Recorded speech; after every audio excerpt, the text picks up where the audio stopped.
사실 최근에 사회 재건 중심이에요. 사회 재건 중심. 그래서 사실 최근에 이렇게 우리 유치원 교육과정에서는 이런 문제가 나온 적은 아직 없어요. 그런데 기존에 교육학이라는 과목이 따로 있을 때는 이런 문제가 반드시 한 문제 이상 나왔었어요. 그래서 그걸 떠올리는 분이 시험 출제자로 들어가면 나올 수도 있어요. 근데 최근에 나온 적은 아직은 없어요. 이런 문제는. 그렇지만 아까 말씀드린 것처럼 우리 해설서에 이 부분이 수록이 됐었어요. 제가 늘 말씀드리지만 개정 초기에는 개정된 교육과정에서도 문제가 될 게 많아요. 그쵸? 그런데 지금 어떻게 해요? 2013, 14, 15 벌써 3년이나 흘렀거든요. 그럼 이제 점점 냈던 거 말고 해설서 말고 또 어디 이렇게 눈이 돌아가게 되는 거예요. 그래서 이전에 98년부터 2007년까지 9년 동안 교육과정이 개정되지 않으면서 6차 교육과정으로 쭉 가면서 나중에 막 교육부 자료에서 그래서 많이 나왔어요. 그때 장학 자료에서. 그래서 약간 선생님들의 편법을 가리키는 게 아니라 그 해마다 그 유형이 조금씩 다르니까 그거를 잘 타고 갈 필요는 있죠. 무조건 다 이렇게 하는 것보다는. 자, 두 번째는 게젤의 성숙이론이에요. 게젤도 성숙이론 해갖고 자주 얘기되는 사람이죠. 그래서 3번에 있는 것처럼 아동이 환경보다는 성숙에 의해 성장한다는 발달의 예정론을 주장했다. 아까 홀의 발달론에 이어서 발달의 예정론을 주장했다. 그래서 4번에 있는 성숙의 그 의미도 한번 잘 봐두시고요. 여기 중간중간에 제 모든 이제 프린트물에 중간중간에 번호가 건너뛰는 것들이 있어요. 제가 이거 오타가 아니라 중요한 것만 남겨놓은 거예요, 이게. 조금 덜 중요한 거는 과감하게 삭제했기 때문에 번호에 크게 신경 쓰지 마세요. 네. 표준행동 목록에 따르면 요즘같이 막 조기교육 이런 것들이 의미가 없어요. 그 나이에 도달해야지 그 발달을 이룰 수 있다라고 규정을 해놓은 거죠. 사실 우리는 지금 뭐 3세 수준의 발달 단계, 뭐 이렇게 연령별로 발달 단계가 있지만 이 시절에는 이런 게 없었는데 요때는 게젤의 요 발달 단계의 표준 행동 목록이 획기적인 거였죠.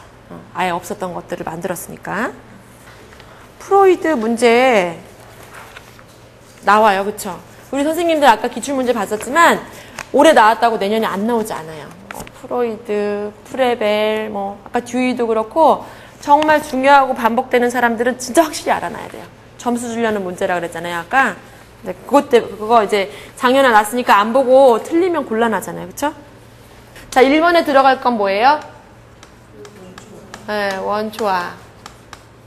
자, 이거 선생님들한테 누구 나와서 설명해달라고 하고 싶다. 그 다음에는요, 두 번째 들어갈 거 뭐예요? 그렇죠. 자아, 에고.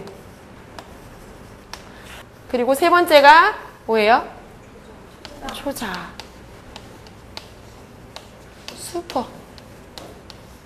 슈퍼에고. 응? 자아를 아는 것, 자아를 보는 것. 그렇죠. 초자아. 자, 뒤로 넘기시면 이제 성격 발달에 관한 프로이드의 이론은 거의 5세경에 완성이 됩니다. 이것도 주의해서 보셔야 될 부분이죠. 에릭슨은 인생 전체를 통틀어서 본 반면 프로이드는 이렇게 5세경, 유아 시기에만 관심을 더 두고 있죠. 그래서 프로이드가 말하는 성격 발달 단계 5단계.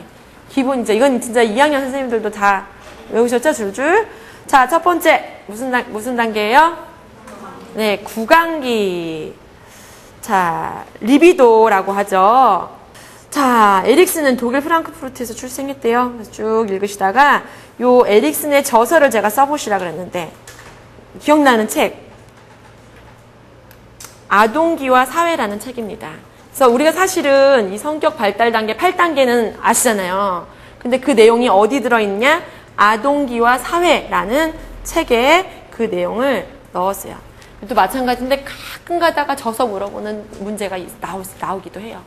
에릭슨은 신프로이드 학파예요. 신프로이드 학파. 자, 에릭슨은 8단계로 나누고 있습니다. 이 8단계 기억하고 계셔야 돼요. 그래서 이것도 잘 아시겠지만 고 연령대에 반드시 이루어져야 하는 점성적 원리가 있습니다. 자, 외우신 거 말씀해 보세요. 자, 맨 처음부터 신뢰감. 에릭슨은 고연령에 꼭 이루어야 할 원리를 8가지를 봅니다. 그래서 신, 자, 주, 근, 정, 친, 생, 통 이렇게 8가지를 얘기를 해요. 그래서 이 8가지를 얘기하는데 이게 점성적 원리고 이게 그 시기에 이루어지지 못했을 때 생기는 것이 위기예요. 그래서 아까 말씀하신 것처럼 신뢰감 대 불신감 이렇게. 그래서 무조건 선생님들 이제 우리는 외우는 거에 기본이 돼 있어서 제가 점성적 원리를 말씀해 주세요. 그러니까 신뢰감 대 불신감 이렇게 기계적으로 말씀하셨거든요. 그 원리를 잘 알고 가시라는 거죠. 그래서 8가지 점성적 원리, 거기에 그 시기에 이루어지지 못했을 때 생기는 어떻게 보면 반대 개념, 위기 같이 기억하셔야 돼요. 에릭슨의 8단계도 잘 기억을 하시고 그 중에 주도성에 해당하는 유한 시기에 해당하는 거는 특별히 더 잘 기억하실 필요가 있어요. 아시겠죠? 고전적 조건화. 다른 말로는 수동적 조건화. 그래서 이반 파블로프가 얘기한 거예요. 제일 강조한 것. 자극과 반응. 자, 두 번째는 조작적 조건화예요. 스키너가 발달시킨 이것은 뭐죠? 조작적 조건화, 다른 말로 하면 그래서 이거 이름을 도구적 조건화라 그래요. 여기는 어떤 행동이 발생할 가능성을 증가시키는 것 있지. 그 앞에다가 강화는 다른 말로 하면 우리 알긴 알죠? 강화가 뭔지 알긴 알죠? 설명하거나 쓰기 힘들어서 그렇죠? 그렇게 이해할 거예요. 그렇게 이해합니다. 자, 적으세요. 그러면 어떤 행동이 다시 발생하도록 만드는 과정. 그래서 실제로 아이들이 어떤 행동을 했을 때 칭찬을 해주면 그 행동이 다시 일어나고 또 사탕, 동전, 토큰 강화 뭐 이런 거 다 다시 그 행동이 발생하도록 하는 과정이잖아요. 어떤 행동이 발생할 것을 감소시키는 것, 강화와 반대되는 개념이죠. 뭐예요? 네, 벌입니다. 벌. 이것도 마찬가지로 혐오 자극을 제시함으로써 어떤 행동의 빈도가 감소하는 것으로 교실에서 떠드는 아이에게 화장실 청소를 시킴으로 떠드는 행동을 감소시키는 것. 자, 그 다음에 사회학습 이론입니다. 캐나다의 심리학자인 반두라가 말한 관찰학습의 과정, 이거 4가지 기출됐었죠. 기출됐었습니다. 그래서 다시 한번 밑에 설명이 있지만 4가지 뭐예요? 주의집중, 기억, 운동재생, 동기유발. 요 4가지 하위 요소 꼭 기억하시고 설명도 기억하세요. 다른 분들은 이미 설명도 다 됐고 기출도 됐었기 때문에 이미 설명된 부분이라서 넘어갑니다. 네, 인지발달 이론, 피아제의 인지발달 이론이에요. 피아제도 문제 꼭 올해 아니면 내년에 하여간 언제든지 계속 다룰 수 있는 내용들입니다. 환경과의 직접적인 상호작용을 통해 도식이 변하는 과정. 뭐예요? 적응은 환경과의 직접적인 상호작용을 통해 도식이 변화하는 과정입니다. 아동이 새로운 자극에 접했을 때 그 자극이 기존 도식과 맞지 않으면 이 상태가 일어납니다. 어떤 상태죠? 네, 불평형 상태가 일어나죠.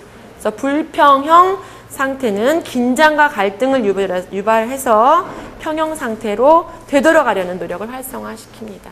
그래서 불평형이라고 쓰시면 되고요. 나이가 중요한가? 중요합니다. 그렇죠? 그래서 우리는 어디에 또 관심을 둬야 할까요? 전조잡기 시기에 유아의 사고 특징이 따로 나올 정도로 자, 넘겨보십시오. 자, 사물이나 사건과의 관계를 자신의 관점에서만 판단하고 다른 사람의 입장에서 생각하지 못하는 것. 이기적이기 때문이 아니라 모든 사람이 자신이 보는 방식과 같은 방식으로 세상을 본다고 믿기 때문에 다른 사람의 관점이나 감정을 이해하지 못하는 거죠. 우리 아들이 진짜 이렇게 했네요. 어제 이 자기중심적 사고 쓰셨나요? 자기중심적 사고. 근데 이제 아까도 주도성, 자아존중감 발달시켜 주려면 이게 뭐야? 이런 거 안 되죠. 그죠? 선생님들이야 뭐 엄마 되시면 정말 유아교육 전공하신 분들이 아이 잘 키운다는 얘기를 저도 객관적으로도 들어봤어요. 잘 하실 거예요. 네, 이론하고 실제하고 누가 그랬죠? 반드시 일치하지는 않는데 이론대로 못해서 그렇지 이론이 다 맞기는 맞아요. 제가 이렇게 돌아보니까 그렇더라고요. 저도 좀 늦게 결혼해서 이제 늦게 아이가 있는데 이론하고 실제는 괴리가 커 이렇게 얘기들 많이 하는데요. 둘 다 해보니 괴리가 있긴 하지만 이론이 틀린 건 아니에요. 거기에 적용을 접목을 잘 못해서 그렇지. 그렇죠? 그래서 이제 선생님들이 이제 보면서 이 자기중심적 사고 때문에 이 아이가 이렇게 멋진 선물을 만들어 왔구나라고 생각을 하면서 이제 주도성을 길러 주셔야겠죠? 네, 물환란적 사고. 의자야 넘어졌을 때 떼찌하면서 의자 때리는 경우 이건 안 좋은 거죠. 아이들이 그렇게 할 수 있지만 그렇게 나중에 교육시키면 아이들이 책임을 전가하게 되는 성격으로 바뀐대요. 그래서 얘는 여기 그냥 계속 있었는데 자기가 부딪힌 거잖아요.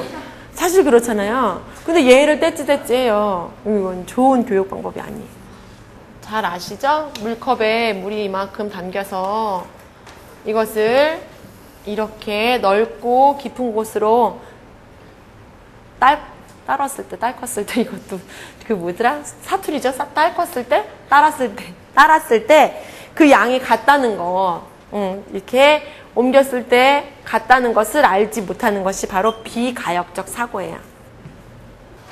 피아제의 관점에서 보면 인지발달은 아동과 물리적 사물과의 상호작용 속에서만 이루어지는 것이지만 인지발달이 비고츠키는 물리적 조작과 함께 이것이 모두 발달에 필요하다고 봅니다. 뭐죠? 사회적 상호작용. 네, 사회적 상호작용이에요. 그래서 유아들이 실제로 이만큼 발달 수준이에요. 근데 성인이나 유능한 또래가 도와주면 이렇게 발달해서 요 단계까지 올라갈 수 있는. 그래서 여기가 실제적 수준, 여기가 잠재적 수준이라면 요 존을 바로 그쵸? GPD 근접 발달 지대. 자꾸 반복하셔서 저절로 나옵니다. 걱정하지 마시고요. 비고츠키는 언어를 이렇게 봤어요. 뭐라고 봤죠? 정신의 도구라고 봤습니다. 정신의 도구. 언어는 사고를 위한 실제적인 메커니즘이며 여기도 비우려다 제가 말았거든요. 정신의 도구다. 그래서 마지막에 이제 언어는 이런 여러 가지의 정신 기능을 익히기 위한 전략을 개발하는 데 이용된다. 정신 기능 중에서 주의 집중, 암기, 감정 조절, 문제 해결. 주의 집중, 암기, 감정 조절, 문제 해결. 이렇게 네 가지예요. 동물 행동 이론은 여기서 그 근원을 찾을 수 있습니다. 어디죠? 진화론. 누구의 진화론? 그렇죠. 다윈의 진화론에서 그 근원을 찾을 수가 있습니다. 오늘 특강은 여기까지 마치도록 하겠습니다. 감사합니다.